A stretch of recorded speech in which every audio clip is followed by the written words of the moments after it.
What's the most out-of-touch thing a rich person has said to you? I live in southern Spain and here it's so hot during summer months that you can't even get out of your house till 9 to 10 p.m. A lot of people, including me, can't even afford having air conditioners in their houses and they just survive the hot temperatures inside as they can do it, usually spending the days sweaty and tired.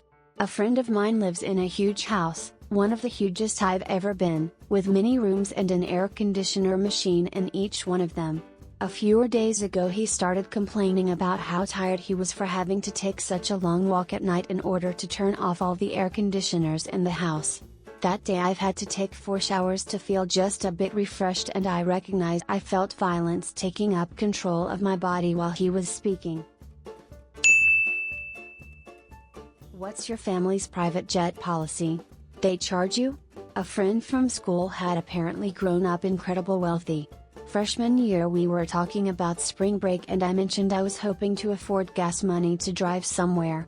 He thought I meant jet plane gas money and was curious why my parents would charge me to use the family jet. We do not have a family jet. Second story, years after the college one above.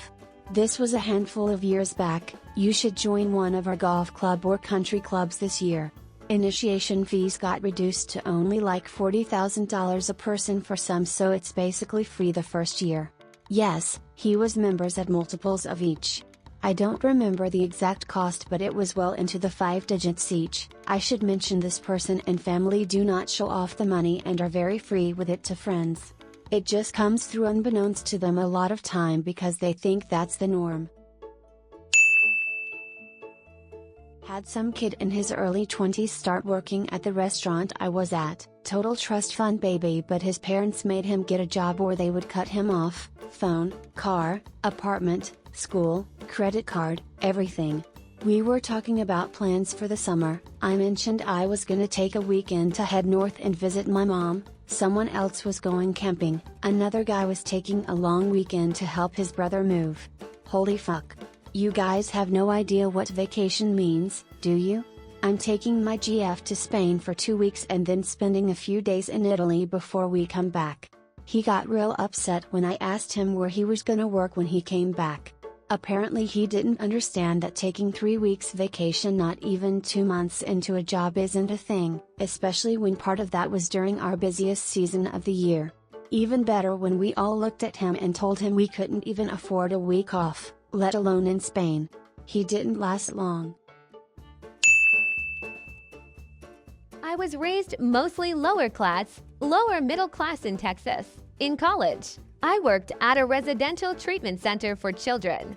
This was a place the state would send mentally ill and emotionally disturbed children who had been removed from their parents' custody for reasons ranging from simple neglect to the most horrific abuse you can imagine. This is where I met my now husband. He also worked there while attending college.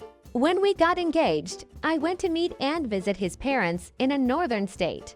They had a cabin at a very elite summer club. Essentially, there were 36 cabins. You owned the cabin, but not the land it sat on. There was a dining room, golf course, tennis courts, fishing and shooting on property.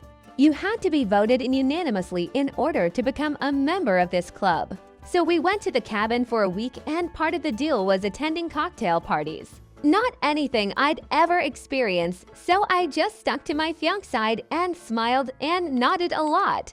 We were talking with a woman who was friends with my in-laws, and she wanted to know what we did in Texas, so we told her we worked with these children.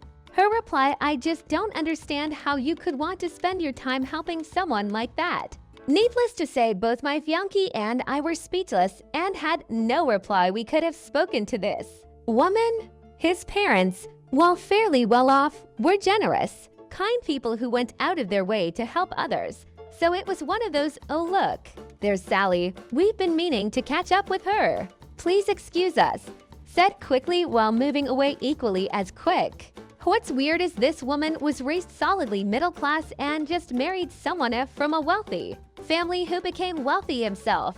He as the club's biggest luck and all the waitresses, yes. Only female serving staff need to keep away from him.